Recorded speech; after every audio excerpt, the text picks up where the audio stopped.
한정수는 숨을 죽인 채 며느리 방문 앞에 서 있었다. 새벽 2시. 문틈으로 새어나오는 목소리가 등골을 서늘하게 했다. 그래. 알았어. 조금만 더 기다려. 곧 끝날 거야. 며느리의 목소리였다. 하지만 낮에 듣던 그 온화한 음성이 아니었다. 차갑고 날카로웠다. 정순의 손이 떨렸다. 뒤로 물러서려는 순간 바닥이 삐걱거렸다.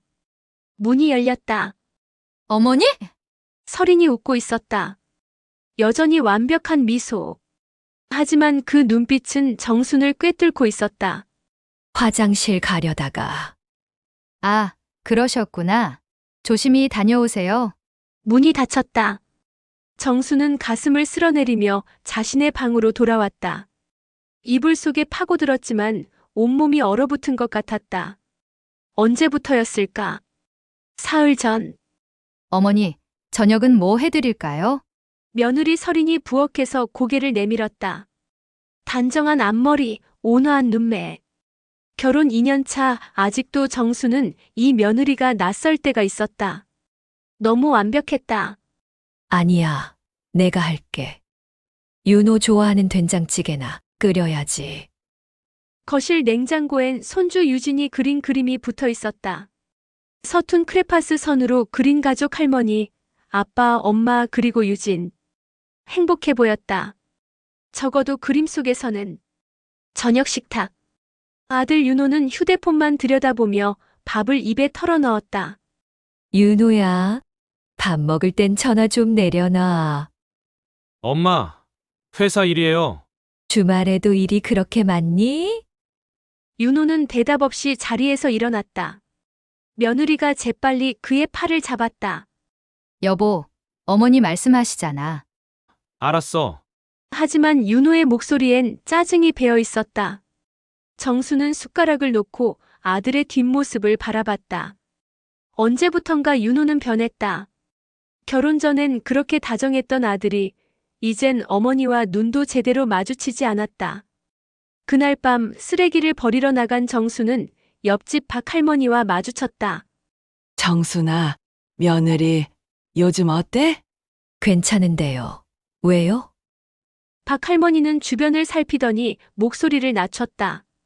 며칠 전에 봤는데 그 며느리 눈빛이 좀 이상하더라고. 뭐랄까? 사람을 훑어보는 느낌? 정수는 어색하게 웃었다. 하지만 그 말이 가슴에 박혔다.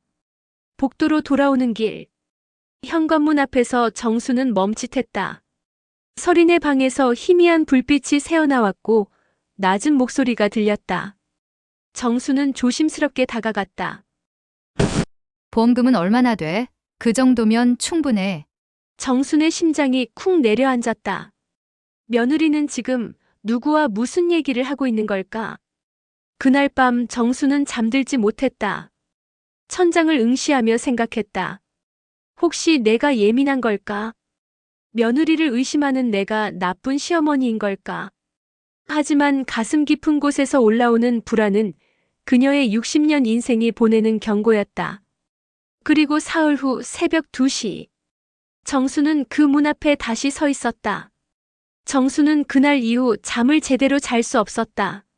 눈을 감으면 서린의 차가운 눈빛이 떠올랐고 귀를 막아도 그 목소리가 들리는 것 같았다. 보험금은 얼마나 돼? 아침 식탁은 여전히 평화로웠다. 서린은 유진의 도시락을 정성스럽게 싸고 윤호에게 넥타이를 매만져 주었다. 완벽한 아내, 완벽한 엄마. 하지만 정순의 눈에는 이제 모든 게 연기처럼 보였다. 어머니, 얼굴이 안 좋으세요? 어디 편찮으세요? 서린이 물었다. 걱정스러운 표정. 너무나 자연스러웠다. 아니야, 괜찮다. 요즘 잠을 못 주무시는 것 같던데. 제가 한약 좀 지어드릴까요? 정수는 고개를 저었다. 한약? 그 손으로 만든 걸 먹으라고. 됐다.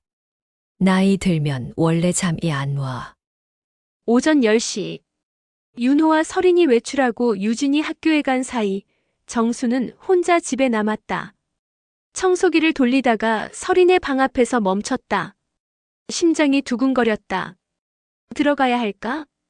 아들 며느리의 방을 뒤진다는 건 30년 교직 생활을 하며 바르게 살아온 자신에게 있을 수 없는 일이었다. 하지만 손은 이미 문손잡이를 잡고 있었다. 삐걱. 방문이 열렸다. 깔끔하게 정돈된 침대, 화장대, 옷장. 아무것도 이상한 게 없었다. 정수는 안도의 한숨을 내쉬려다 책상 서랍을 발견했다. 손이 저절로 움직였다.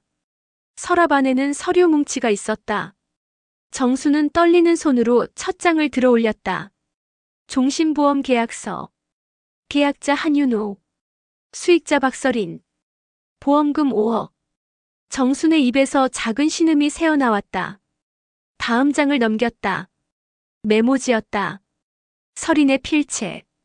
계약 완료. 6개월 후 사고 처리. 깨끗하게. 어머니, 뭐 하세요? 정수는 화들짝 놀라 뒤를 돌아봤다. 서린이 문 앞에 서 있었다.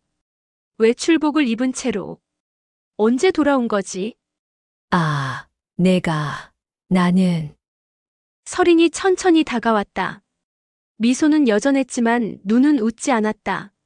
제 방에서 뭘 찾으시는 거예요? 아니, 청소하다가 거짓말 마세요. 서린의 목소리가 낮아졌다. 정수는 뒷걸음질 쳤다. 방금 보신 거 남편한테 말씀하실 건가요? 너 지금 남편은 저를 믿어요. 어머니가 뭐라고 하셔도 소용없을 거예요. 서린이 한 걸음 더 다가왔다. 정순의 등이 벽에 닿았다. 혹시 모르니까 말씀드리는데요. 요즘 치매 증상 있으신 거 아니에요? 남편한테 얘기해 봐야겠어요. 요양원 알아보라고. 뭐라고? 어머니가 이상한 망상에 빠지신 것 같아서 걱정이에요.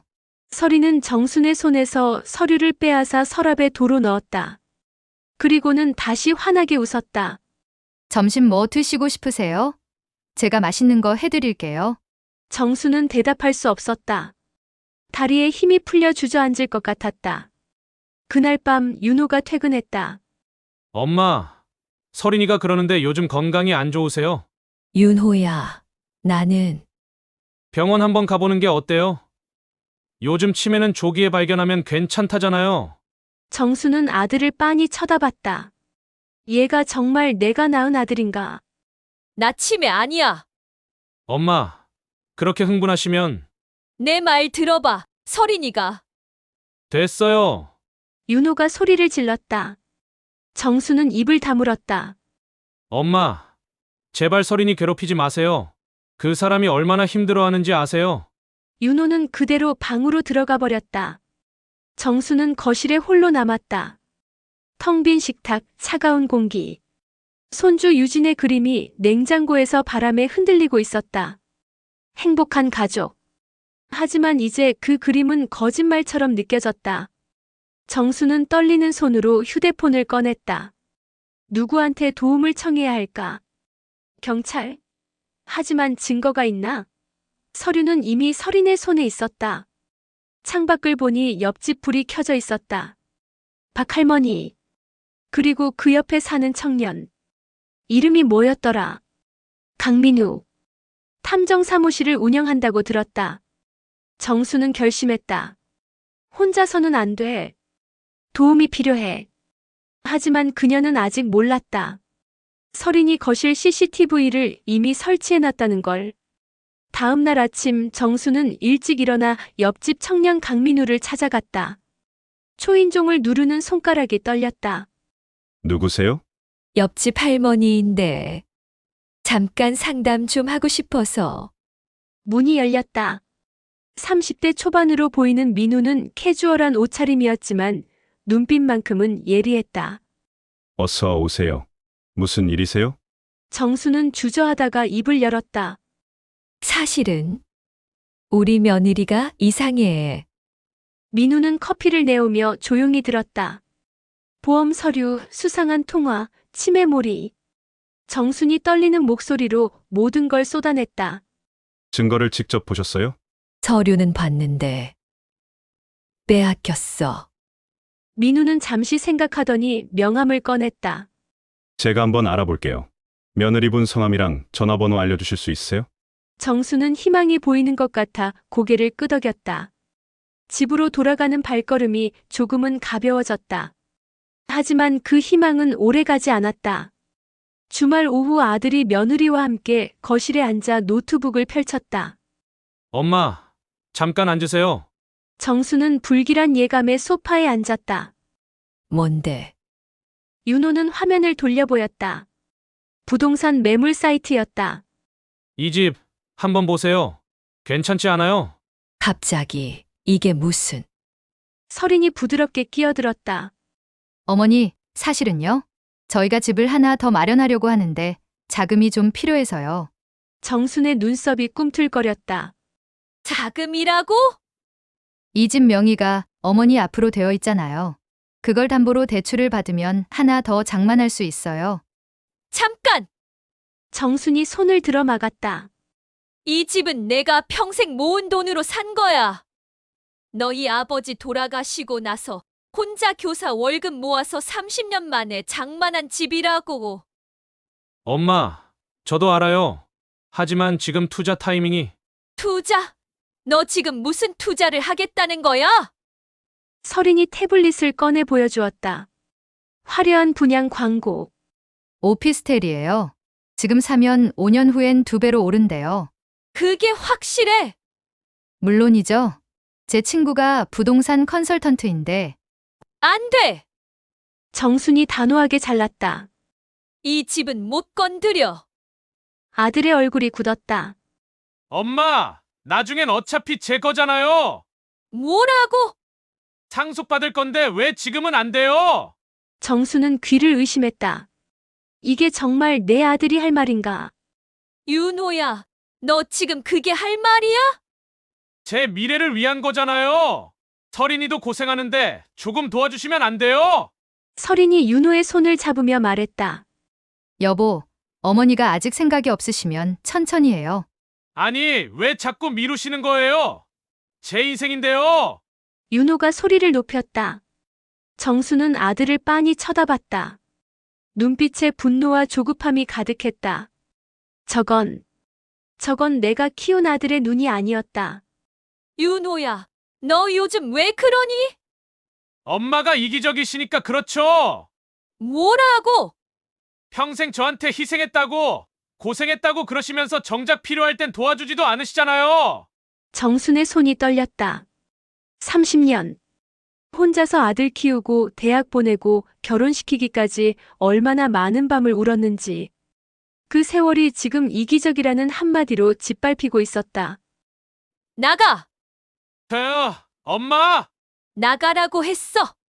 당장 나가! 윤호는 노트북을 집어들고 벌떡 일어났다. 서린이 그의 팔을 잡았다. 여보, 진정해요. 어머니도요. 됐어! 말해봤자 소용없어! 문이 닫혔다. 정수는 소파에 주저앉았다. 가슴이 터질 것 같았다. 눈물이 흘렀지만 소리내어 울 수도 없었다. 유진이 방에서 나올까봐. 그때 휴대폰이 울렸다. 민우였다. 할머니, 제가 좀 알아봤는데요. 며느리분, 과거에 사기 전과가 있어요.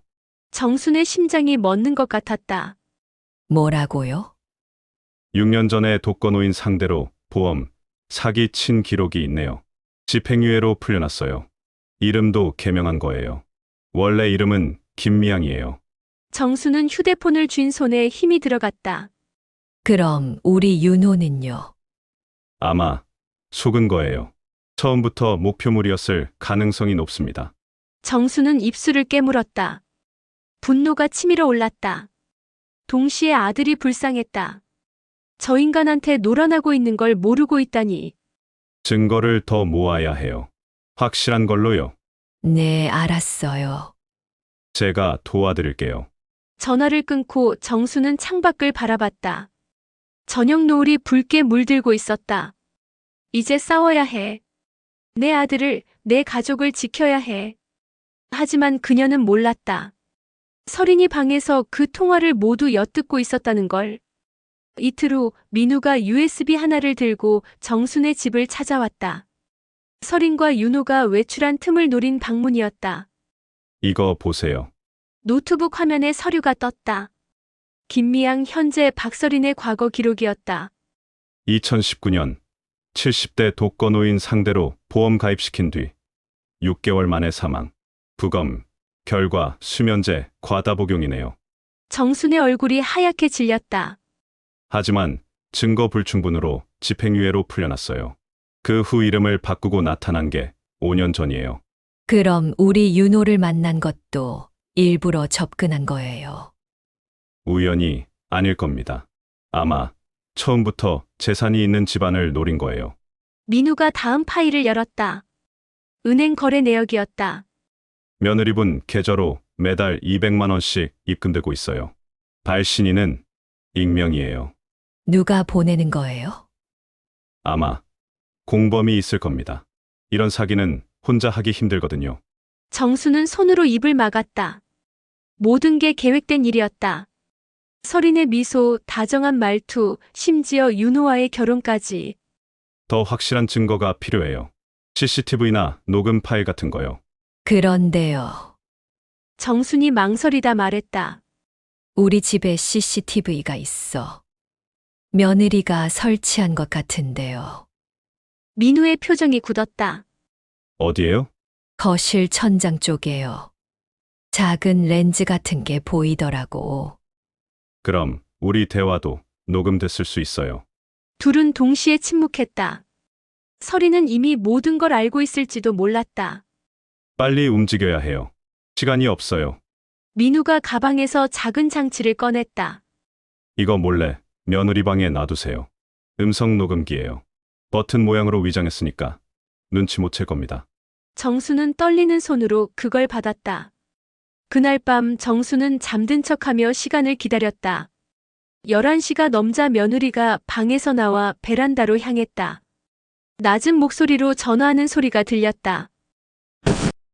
알아요. 하지만 늙은이가 너무 버텨요. 아들은 제 말 잘 듣는데 정수는 숨을 죽이고 복도로 나왔다. 설인의 방문이 살짝 열려 있었다. 지금이 기회였다. 조심스럽게 문을 밀고 들어갔다. 어둠 속에서 책상 위를 더듬었다. 서류 뭉치, 노트북, 화장품. 그때 서랍을 열었다. 안에는 더 많은 서류가 있었다. 정수는 휴대폰 플래시를 켜고 사진을 찍기 시작했다. 계약서 마이너스 한윤호 종신보험 5억. 메모 마이너스 사고는 자연스럽게. 계단 추락 5교통 사고. 명단 마이너스 이전 타겟 3명. 모두 사망 표시. 정순의 손이 떨려 휴대폰을 떨어뜨릴 뻔했다. 3명. 설이는 이미 3명을 죽인 거였다. 그 순간 방문이 활짝 열렸다. 어머니, 야밤에 여기서 뭐 하세요? 설인이 서 있었다. 불이 켜지자 정순의 손에 든 휴대폰이 그대로 드러났다. 사진 찍으셨어요? 설인이 천천히 다가왔다. 미소는 사라지고 차가운 표정만 남았다. 그거 제게 주세요. 안 돼! 정순이 뒤로 물러섰다. 설인이 문을 닫았다. 찰칵. 잠금 장치가 걸렸다. 어머니, 제가 얼마나 참았는지 아세요? 설인의 목소리는 이제 완전히 달랐다. 날카롭고 냉혹했다. 처음엔 1년만 참으면 된다고 생각했어요. 근데 어머니가 너무 건강하시더라고요. 너 지금 뭐라는 거야? 너 정말로? 네, 맞아요. 전부 계획이었어요. 어머니 아들 만난 것도, 결혼한 것도, 이 집에 들어온 것도. 설인이 정순의 휴대폰을 낚아챘다. 정순이 비명을 지르려는 순간 설인이 입을 막았다. 소리 지르면 윤호 깨어나요. 그럼 어머니가 또 망상 부린다고 하면 되지만 귀찮잖아요. 정수는 필사적으로 몸부림쳤다. 하지만 젊은 설인의 힘을 당해낼 수 없었다. 내일부터 어머니 약에 수면제를 조금씩 섞을 거예요. 그러면 자꾸 졸리고 확 뻗어 보이고 결국엔 치매로 진단받겠죠? 설인이 휴대폰을 바닥에 던져 화면을 깼다. 그로 몇 달 후엔 계단에서 미끄러지실 거예요. 불쌍한 치매, 노인의 사고사. 아무도 의심 안 해요. 정순의 눈에서 눈물이 흘렀다. 공포와 분노가 뒤섞였다. 윤호는 어떡하고? 어머니 아들요? 걱정 마세요. 어머니 돌아가시면 보험금 타고 잘 살다가 3년쯤 후에 또 사고 나겠죠? 설인이 문을 열며 마지막으로 돌아봤다. 내일부터 조심하세요. 어머니, 계단 조심하시고 약도 잘 드시고. 문이 닫혔다. 정수는 바닥에 주저앉았다. 온몸이 떨렸다. 깨진 휴대폰 화면에 자신의 일그러진 얼굴이 비쳤다. 어떻게 해야 하지? 누구한테 말해야 하지? 하지만 정수는 포기하지 않았다. 주머니를 더듬었다. 민우가 준 녹음기. 다행히 아직 있었다. 손가락에 힘을 주어 버튼을 눌렀다. 빨간 불이 깜빡였다. 아직 끝나지 않았어. 새벽 2시. 정수는 조심스럽게 방을 나와 현관문을 열었다. 복도는 고요했다. 옆집 문 앞에 서서 초인종을 눌렀다. 누구세요? 민우의 목소리. 나예요. 빨리 문 열어줘요. 문이 열리자 정수는 안으로 뛰어들었다. 그리고 녹음기를 내밀었다. 다 녹음했어요. 설인이 한 말 전부 다요. 민우의 눈이 커졌다. 정말요? 네. 이제 경찰에 신고할 수 있죠. 민우는 고개를 끄덕였다. 하지만 표정이 어두웠다. 할머니, 그 전에 한 가지 더 확인해야 할 게 있어요. 뭔데요? 아드님이 정말 모르고 있는 건지 아니면 공범인지. 정순의 얼굴이 굳었다. 그 가능성은 생각하고 싶지 않았다. 민우의 사무실. 새벽 3시.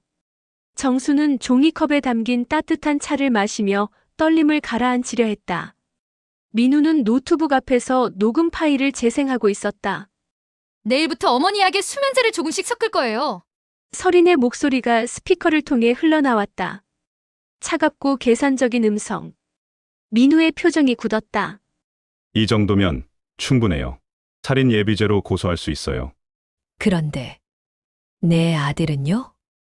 정순의 목소리가 떨렸다. 민우는 잠시 망설이다 다른 파일을 열었다. 할머니, 이것 좀 보세요. 화면에 은행 거래 내역이 떴다. 아들의 계좌였다. 아드님 계좌예요. 3개월 전부터 매달 50만 원씩 설인 씨 계좌로 이체되고 있어요. 명목은 생활비. 그게 뭐가 이상한데요? 문제는 이거예요. 민우가 다른 내역을 가리켰다. 같은 날 설인 씨 계좌에서 100만 원이 빠져나가요. 그리고 이틀 후 윤호 씨 계좌로 150만 원이 들어와요. 출처는 익명이에요. 정수는 이해하지 못한 표정으로 화면을 응시했다. 무슨 뜻이에요? 설인 씨가 윤호 씨한테 돈을 주고 있어요. 마치 월급처럼요. 그리고 윤호 씨는 그걸 받으면서도 어머니한테는 생활비를 안 드리고 있죠. 정순의 얼굴이 하얗게 변했다. 설마 윤호가 알고 있었다는 거예요. 민우는 대답 대신 다른 파일을 열었다. 카카오톡 대화 내용이었다. 이건 제가 해킹한 건 아니고요. 며느님 노트북에서 백업 파일을 찾았어요. 화면에 대화가 떠올랐다. 설인 여보, 어머니가 또 의심하시는 것 같아. 윤호 신경 쓰지 마. 치매 초기 증상이라고 할게. 설인 고마워. 조금만 더 참아줘. 끝나면 우리 잘 살 수 있어. 윤호 언제쯤이면 돼? 설인 6개월. 길어야 1년. 정수는 화면을 보다가 그만 비명을 삼켰다. 손으로 입을 막았지만 신음이 새어나왔다. 아니야. 우리 윤호가 그럴 리가. 설마 더 있어요. 민우가 스크롤을 내렸다. 윤호 엄마가 집 담보대출 안 해준대. 설인 괜찮아. 어차피 곧 다 우리 거야. 윤호 그래도 답답해. 빨리 끝났으면 좋겠어. 설인 조급하게 굴면 안 돼. 자연스럽게. 정수는 의자에서 미끄러져 내릴 뻔했다. 민우가 황급히 부축했다. 할머니, 괜찮으세요? 내 아들이! 눈물이 쏟아졌다. 30년 동안 혼자 키운 아들. 밤낮으로 일하며 대학 보낸 아들. 그 아들이 자신의 죽음을 기다리고 있었다. 이럴 수가. 어떻게 이럴 수가. 민우는 아무 말도 할 수 없었다. 다만 물티슈를 건넬 뿐이었다. 한참을 울던 정순이 고개를 들었다. 눈은 붉게 충혈되어 있었지만 그 안에 이전과는 다른 빛이 있었다. 경찰에 신고해요. 할머니, 둘 다요. 아들과 며느리 둘 다요. 목소리는 떨렸지만 단호했다. 할머니 아들인데 괜찮으시겠어요? 괜찮지 않아요. 하나도. 정순이 눈물을 닦았다. 하지만 저 인간은 제 아들이 아니에요. 제가 키운 윤호는 이미 죽었어요. 다음 날 아침 경찰서. 정수는 민우와 함께 형사 앞에 앉았다. 녹음 파일, 문자 내역, 은행 거래 증거를 모두 제출했다. 피해자분이 직접 신고하신 거라 사건 처리가 빠를 겁니다. 오늘 중으로 영장 청구하겠습니다. 형사가 말했다. 윤호는 제 아들도 체포되나요? 공범이니까요. 살인 예비 및 사기 혐의로 함께 구속될 겁니다. 정수는 고개를 끄덕였다. 가슴이 찢어지는 것 같았지만 참았다. 경찰서를 나오는 길. 정수는 하늘을 올려다봤다. 맑은 가을 하늘이었다. 할머니, 집에 가시면 조심하세요. 아직 체포 전이니까요. 알아요. 정순이 민우의 손을 잡았다. 고마워요. 민우 총각 아니었으면 아니에요. 할머니가 용감하셨어요. 그때 정순의 휴대폰이 울렸다. 윤호였다. 엄마, 어디 가셨어요? 아침도 안 드시고. 정수는 전화를 받지 않았다. 대신 문자를 보냈다. 오늘 저녁에 얘기하자.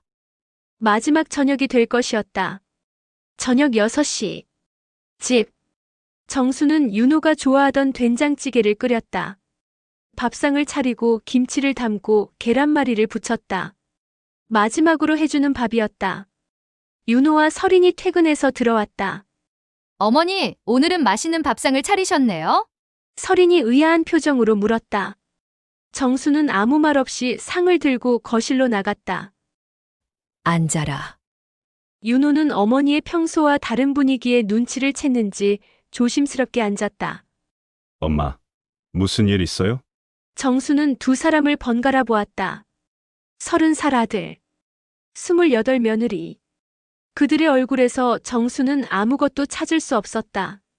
너희 둘 나한테 할 말 없니? 설인과 윤호가 눈빛을 교환했다. 무슨 말씀이세요? 보험금, 계단 사고, 수면제. 정순이 또박또박 말했다. 순간 설인의 얼굴이 굳었다. 윤호는 당황한 듯 숟가락을 떨어뜨렸다. 엄마, 그게 무슨 소리예요? 닥쳐! 정순이 차갑게 말했다. 너희 둘이 한 말 다 녹음했다. 경찰한테 제출했고 오늘 밤에 체포영장 나온다. 설인이 벌떡 일어났다. 어머니, 뭔 소릴? 앉아. 밥이나 먹어. 감옥 가기 전에 따뜻한 밥 먹을 마지막 기회니까. 정순의 목소리는 차가웠다. 현관 초인종이 울렸다. 경찰입니다. 문 열어주세요. 설인이 창문 쪽으로 뛰었다. 하지만 민우가 베란다 쪽에서 막아섰다. 할머니, 괜찮으세요? 문이 열리고 형사 2명이 들어왔다. 박서린, 한윤호, 살인의 및 사기 혐의로 긴급 체포합니다. 수갑이 채워졌다. 윤호가 어머니를 돌아봤다. 엄마! 엄마! 정수는 고개를 돌렸다. 가! 엄마! 제발! 저 몰랐어요! 설인이가 시켜서 그런 거야! 거짓말하지 마. 문자 다 봤어. 윤호의 얼굴이 새하얗게 변했다. 엄마, 너는 이제 내 아들이 아니야. 정순의 목소리는 떨리지 않았다. 경찰이 두 사람을 끌고 나갔다. 설이는 끝까지 발버둥 쳤지만 소용없었다. 문이 닫혔다. 정수는 식탁에 홀로 앉았다. 3개의 밥그릇.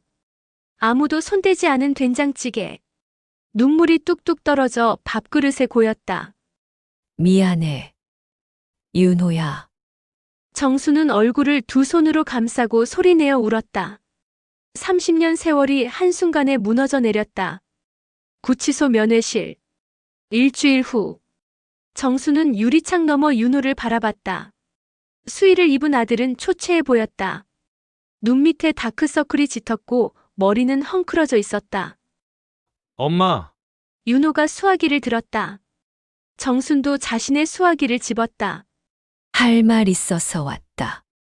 엄마, 나 진짜 몰랐어. 서린이가 닥쳐! 정순의 목소리는 차가웠다. 문자 다 봤다고 했잖아. 조금만 더 참아줘. 끝나면 우리 잘 살 수 있어. 이게 모르는 사람이 할 소리냐? 윤호는 입을 다물었다. 변명의 여지가 없었다. 유진이 때문에 왔다. 정순이 말했다. 내 딸. 4살 아이가 지금 어린이집에서 살인범 딸이라고 놀림받고 있어. 윤호의 얼굴이 일그러졌다. 그 애는 죄가 없잖아. 너도 알아. 죄 없는 사람이 고통받는다는 거. 정순이 비웃었다. 나도 죄 없었어. 30년 동안 너 하나만 보고 산 게 죄라면 죄겠지. 엄마, 유진이 내가 키울 거야. 너한테는 안 맡겨. 윤호는 고개를 떨구었다. 눈물이 뚝뚝 떨어졌다. 미안해. 엄마, 진짜 미안해요. 미안하면 다야? 너 나한테 무슨 짓 한 건지 알아? 정순의 목소리가 떨렸다. 너 때문에 나 매일 밤 악몽을 꿔. 계단에서 떨어지는 꿈, 수면제 먹고 죽는 꿈. 4살짜리 손주 앞에서 죽는 꿈. 엄마, 제발. 근데 제일 무서운 꿈이 뭔지 아니? 정순이 유리창에 손을 댔다. 내가 내 침대 옆에 서서 웃고 있는 꿈이야. 그게 제일 무서워. 윤호는 더 이상 말하지 못했다. 목이 메어 소리가 나오지 않았다. 재판에서 실토해. 서린이한테 협박당했다는 식으로 발뺌할 생각하지 말고 내가 한 짓 전부 인정해. 엄마! 그게 유진이한테 할 수 있는 마지막이야. 최소한 아빠는 거짓말쟁이가 아니었다는 거. 정수는 수화기를 내려놨다. 윤호가 무언가 외치는 게 보였지만 듣고 싶지 않았다. 등을 돌려 면회실을 나왔다. 복도에서 다른 면회실을 지나갈 때 서린을 봤다. 서린도 정순을 봤다. 둘의 시선이 마주쳤다. 서린이 웃었다. 유리창 너머로 입모양을 만들었다. 이긴 건 나야. 정수는 멈춰 섰다. 그리고 천천히 서린의 면회실 앞으로 걸어갔다. 문을 열었다. 뭐 하는 거예요? 면회 온 변호사로 보이는 남자가 놀라 일어섰다. 잠깐만요. 정순이 서린 앞에 수화기를 집어들었다. 서린도 마지못해 수화기를 들었다. 할 말 있어요? 서린이 여유롭게 물었다. 그래. 정순이 가방에서 서류 봉투를 꺼내 유리창에 붙였다. 검찰 추가 기소 마이너스 살인죄 3건. 서린의 얼굴이 굳었다. 민우 씨가 찾아냈어. 내가 죽인 3명. 2017년 김명수, 2018년 박철호, 2019년 이순자. 정순이 다음 서류를 붙였다. 부검 재검토 결과 마이너스 독극물 검출. 시신 재부검했어. 전부 수면제 과다 복용이 아니라 청산가리 중독이었대. 내가 쓴 방법. 서린의 손이 떨렸다. 증거는 어떻게? 네 노트북에 있었어. 처리 방법 파일. 삭제해도 복구되더라. 정순이 마지막 서류를 붙였다. 무기징역 구형 예정. 이긴 건 나야. 정순이 서린의 말을 그대로 따라했다. 서린의 얼굴이 창백하게 변했다. 여유로운 미소는 사라지고 공포만 남았다. 어머니! 어머니 당신이 어떻게 내가 뭐 늙고 무식한 줄 알았어. 30년 동안 아이들 가르친 교사야. 증거 모으는 법 정도는 알지. 정수는 수화기를 내려놨다. 설인이 무언가 외쳤지만 듣지 않았다. 밖으로 나오니 민우가 기다리고 있었다. 할머니, 다 아셨어요? 그래. 이제 끝났어. 정수는 깊게 숨을 들이쉬었다. 구치소 밖 공기가 차가웠다. 유진이 데리러 가야죠. 그래야지. 둘은 나란히 걸었다. 가을 하늘이 높고 맑았다. 어린이집 앞. 정수는 유진이 나오기를 기다렸다. 다른 아이들이 먼저 나왔다. 부모들의 수군거림이 들렸다. 저 집 아빠가 살인미수래. 엄마는 사기범이고. 아이고, 애가 불쌍하네. 정수는 참았다. 주먹을 꽉 쥐고 버텼다. 드디어 유진이 나왔다. 작은 가방을 맨 아이는 친구들과 떨어져 혼자 걸어왔다.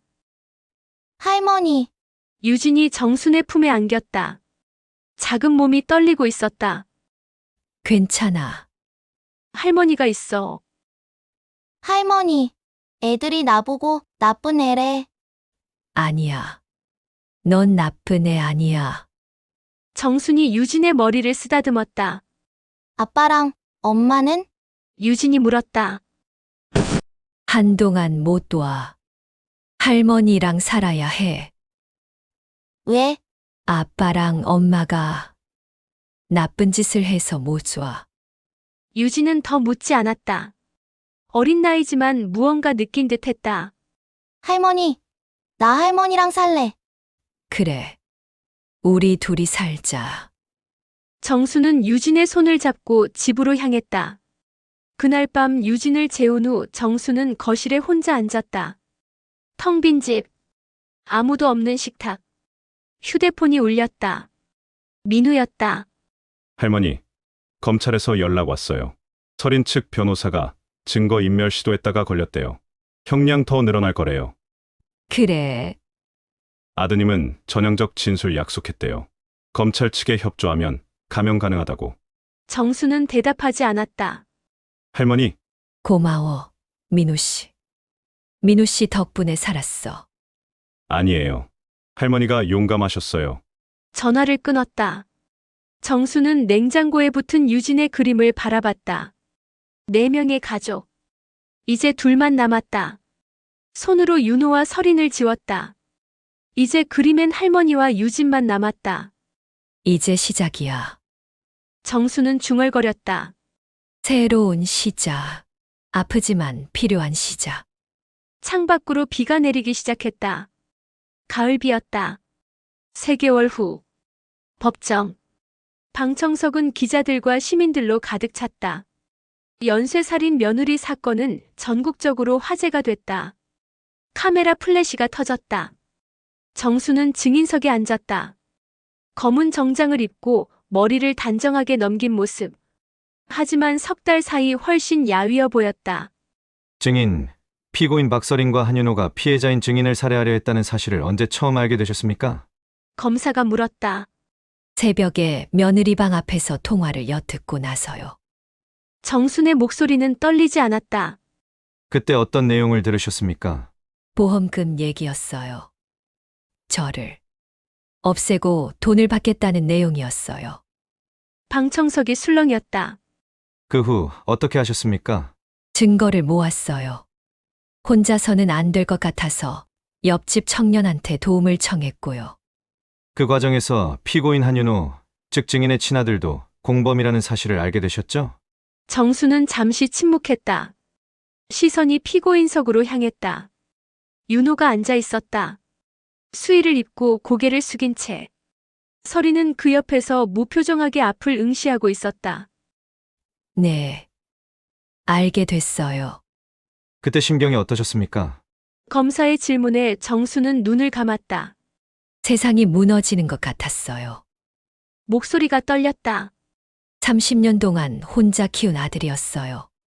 남편 일찍 잃고 밤낮으로 아이들 가르치면서 번 돈으로 대학 보내고 결혼시키고 그 아이가 제 죽음을 기다리고 있었다는 게 믿기지 않습니다. 정순의 눈에서 눈물이 흘렀다. 믿고 싶지 않았어요. 아직도 믿고 싶지 않아요. 방청석이 조용해졌다. 몇몇은 눈물을 닦았다. 하지만 신고하셨습니다. 친아들임에도 불구하고요. 네, 정순이 고개를 들었다. 안 할 수 없었어요. 제가 죽으면 다음은 손주 차례일 테니까요. 손주요. 며느리가 했던 말이 있어요. 윤호는 3년 후에 또 사고 날 거예요라고. 저 다음엔 제 아들도, 그 다음엔 제 손주도 죽일 계획이었던 거죠. 방청석이 다시 술렁였다. 설인이 고개를 들었지만 이내 다시 숙였다. 그래서 신고하셨군요. 네. 유진이를 지켜야 했어요. 검사가 고개를 끄덕이고 자리에 앉았다. 이번엔 설인 측 변호사가 일어났다. 증인, 피고인 박설인이 실제로 증인을 해칠 행동을 한 적이 있습니까? 녹음된 대화에서요. 행동을 물었습니다. 실제로 폭력을 행사하거나 독극물을 투여하거나 그런 적이 있습니까? 정수는 잠시 말을 잇지 못했다. 직접적인 행동은 없었어요. 그렇다면 단순히 계획 단계였을 뿐 아닙니까? 하지만 과거에 3명을 이해 있습니다. 변호사가 소리쳤다. 과거 사건은 별도 재판입니다. 이 법정에서는 증인에 대한 살인 예비만 다뤄야 합니다. 이해 인정합니다. 판사가 망치를 두드렸다. 변호사는 미소를 지으며 앉았다. 정수는 분했지만 참았다. 증인, 물러가셔도 됩니다. 정수는 증인석에서 내려와 방청석으로 돌아갔다. 민우가 그녀의 손을 잡았다. 잘하셨어요. 고마워요. 다음 순서는 윤호였다. 윤호가 증인석에 올랐다. 3달 만에 본 아들은 완전히 다른 사람 같았다. 수척하고 눈빛은 흔들렸다. 피고인 한윤호, 피고인 박설인과 공모하여 모친을 살해하려 했습니까? 검사가 물었다. 윤호는 입술을 떨었다. 네, 방청석이 술렁였다. 언제부터 계획했습니까? 결혼하고 6개월 후부터요. 누가 먼저 제안했습니까? 윤호는 설인을 쳐다봤다. 설인은 그를 노려보고 있었다. 아내가요. 어떤 식으로 제안했습니까? 처음엔 그냥 농담처럼 했어요. 어머님 재산 많으시네, 이런 식으로요. 그러다가 점점 윤호의 목소리가 떨렸다. 구체적으로 됐어요. 보험 들자고 하고 계단 사고로 위장하자고 하고요. 피고인은 왜 동의했습니까? 윤호는 고개를 떨어뜨렸다. 돈이 필요했어요.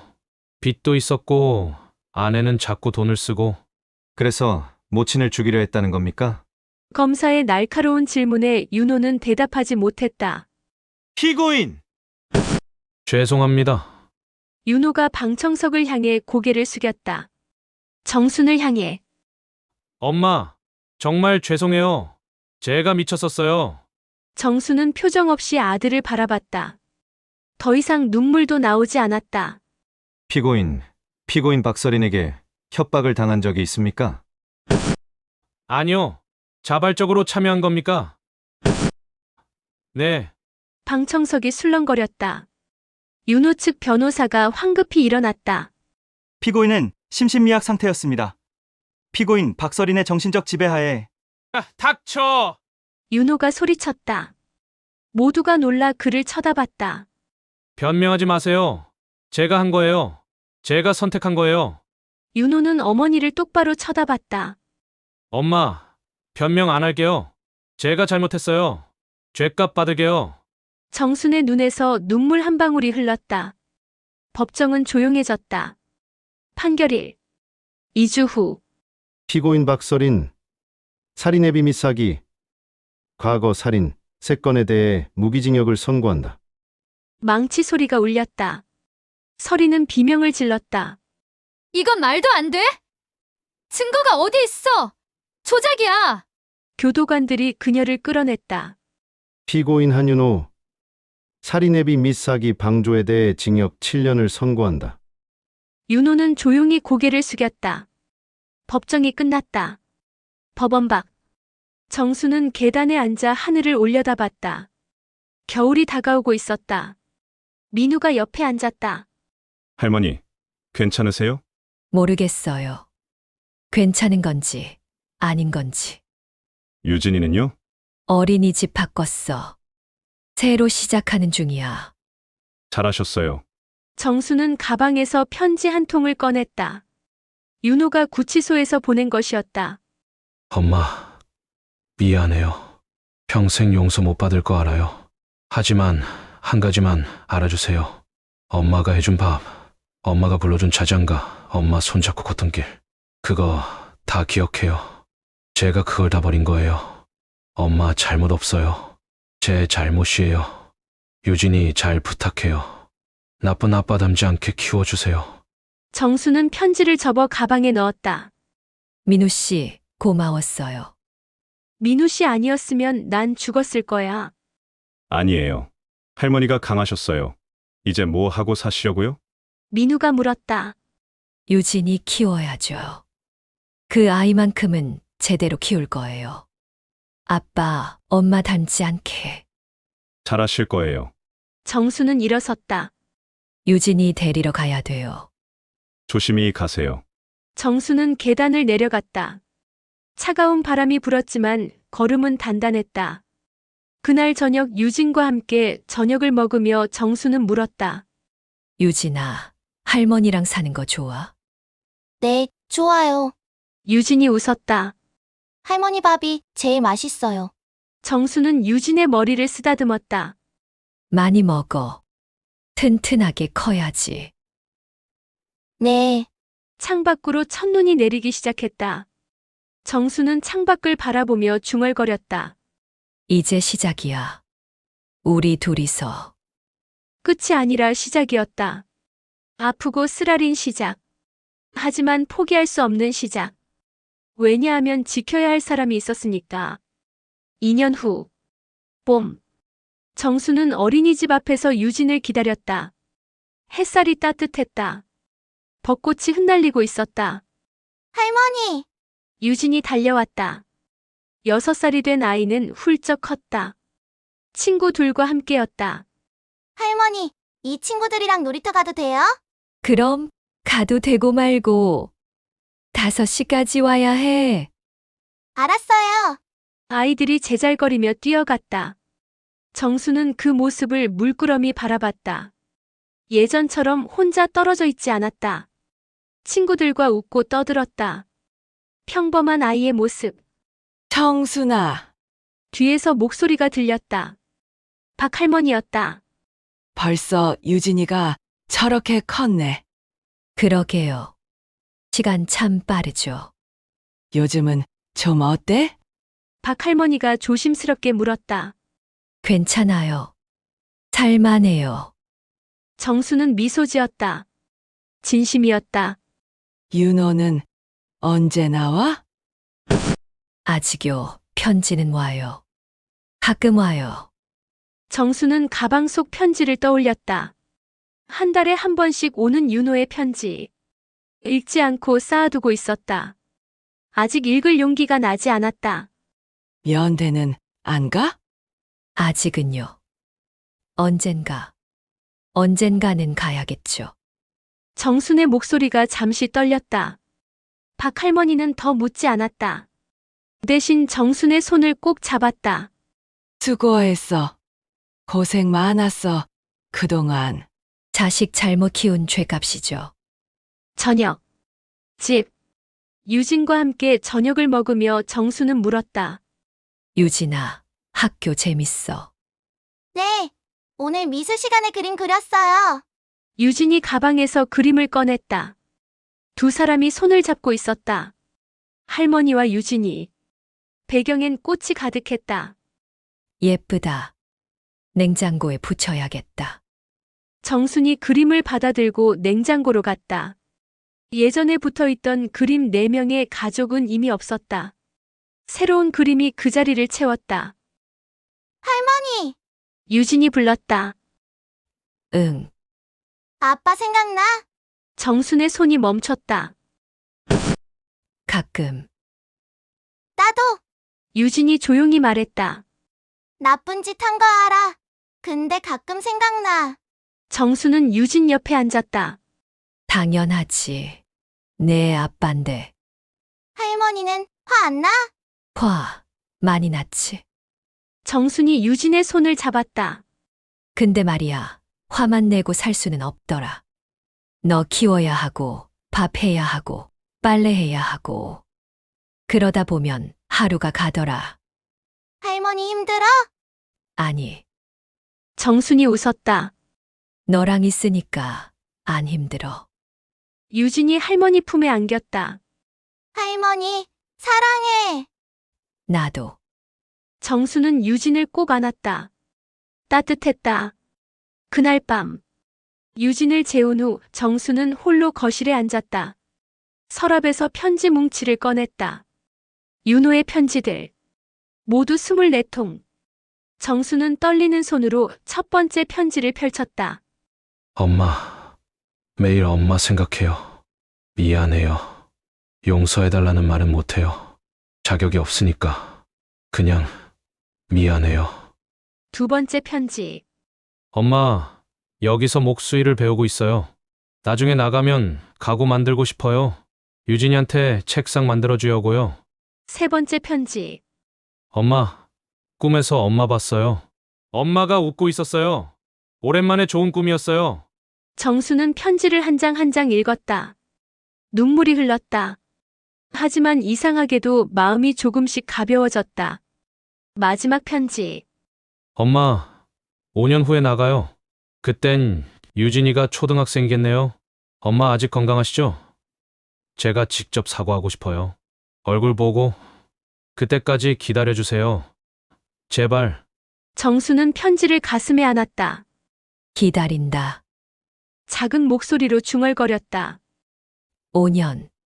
기다릴게. 용서는 아니었다.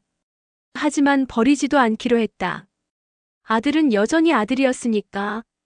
다음 날 아침, 정수는 민우를 만났다. 동네 카페였다. 할머니, 어떻게 지내세요? 잘 지내요. 유진이도 많이 밝아졌어요. 다행이네요. 민우가 커피를 한 모금 마셨다. 할머니, 제가 궁금한 게 있는데요. 뭐요? 후회하세요? 신고한 거. 정수는 잠시 생각했다. 후회. 안 해요. 신고 안 했으면 지금 전 죽었을 테고 유진이도 위험했을 거예요. 하지만 아드님은 알아요. 제 선택으로 감옥 갔죠. 정순이 창밖을 바라봤다. 근데 말이에요. 민우 씨. 저 요즘 깨달은 게 있어요. 뭔데요? 가족이 꼭 피로 이어진 건 아니더라고. 정순이 민우를 바라봤다. 민우 씨도 내 가족이야. 유진이 구해준 사람. 날 살려준 사람. 민우는 당황한 듯 웃었다. 과찬이세요. 아니에요. 진심이야. 정순이 손을 내밀었다. 이 할머니랑 우리 유진이 앞으로도 잘 부탁해요. 민우는 그 손을 잡았다. 제가 더 잘 부탁드려요, 할머니. 그로부터 3년 후, 정수는 교도소 면회실에 앉아 있었다. 5년 만이었다. 문이 열리고 윤호가 들어왔다. 많이 변했다. 머리는 희끗희끗했고 얼굴엔 주름이 깊었다. 하지만 눈빛은 예전과 달랐다. 맑았다. 엄마, 윤호가 유리창 너머로 손을 댔다. 정순도 손을 댔다. 유리를 사이에 두고 손바닥이 맞닿았다. 잘 지냈니? 네, 엄마. 엄마는요? 나도. 둘은 한동안 말없이 서로를 바라봤다. 유진이도 잘 크고 있어. 초등학교 들어갔어. 그래요. 윤호의 눈에서 눈물이 흘렀다. 엄마, 미안해요. 정말 미안해요. 알아. 정순도 눈물을 닦았다. 엄마, 용서해주세요. 아직은 못해. 정순이 솔직하게 말했다. 하지만 기다릴게. 내가 나오면 그때 다시 얘기하자. 고맙습니다, 엄마. 2년 남았지? 네, 견뎌. 유진이가 기다리니까. 네, 엄마. 면회 시간이 끝났다. 정수는 일어서며 마지막으로 말했다. 윤호야, 네, 엄마가 아직 살아 있었어. 다행이지? 윤호는 고개를 떨구고 울었다. 정수는 등을 돌려 밖으로 나갔다. 복도를 걷는 발걸음은 여전히 단단했다. 집으로 돌아오니 유진이 기다리고 있었다. 할머니 왔어? 그래. 할머니, 오늘 뭐 했어요? 정수는 잠시 망설이다가 말했다. 아빠 보고 왔어. 유진의 손이 멈췄다. 어땠어? 많이 컸더라. 아니, 늙었더라. 나도 보고 싶어. 2년 후면 나와. 그때 보자. 네. 유진이 내 옆으로 다가왔다. 할머니, 배고파. 그래. 둘은 나란히 앉아 저녁을 먹었다. 창밖으로 석양이 지고 있었다. 긴 하루가 끝나고 있었다. 하지만 내일은 또 올 것이다. 그리고 그 내일이 정수는 이제 두렵지 않았다. 왜냐하면 지켜야 할 사람이 곁에 있으니까. 여러분, 여기까지 읽어주셔서 진심으로 감사합니다. 이 이야기는 결코 가볍지 않습니다. 가족이라는 이름으로 저질러지는 배신, 어머니가 아들을 신고해야 하는 극단적 상황. 어쩌면 불편하셨을 수도 있습니다. 하지만 저는 이 이야기를 통해 묻고 싶었습니다. 가족이란 무엇인가? 피가 진짜 물보다 진할까? 또 용서할 수 없는 죄가 있다면 그래도 사랑은 남을까? 정순 할머니는 가장 고통스러운 선택을 했습니다. 하지만 그 선택 덕분에 유진이는 살 수 있었고 새로운 가족이 만들어졌습니다. 설인과 윤호는 악인입니다. 하지만 윤호의 편지를 읽으며 여러분도 느끼셨을 겁니다. 인간은 복잡하다는 것을. 악인도 후회할 수 있고 피해자도 용서를 고민할 수 있다는 것을. 구독자 여러분께 질문드립니다. 여러분이라면 어떤 선택을 하셨을까요? 1. 정순의 입장이라면 아들을 신고할 수 있었을까요? 2. 윤호의 입장이라면 어느 순간 멈출 수 있었을까요? 3. 유진의 입장이라면 아빠를 용서할 수 있을까요? 댓글로 여러분의 생각을 나눠주세요. 가장 인상 깊었던 장면은? 가장 공감되었던 캐릭터는? 정순의 선택, 옳았다고 생각하시나요? 윤호는 진정으로 반성했을까요?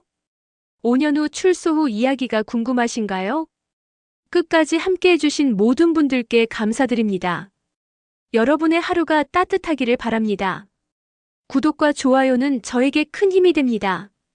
구독해주시고 가세요. P.S. 실제로 가정폭력이나 범죄 피해를 겪고 계신다면 혼자 고민하지 마시고 도움을 요청하세요. 여성긴급전화 1366 범죄 피해자 지원센터 1577-1295 경찰청 112. 당신은 혼자가 아닙니다.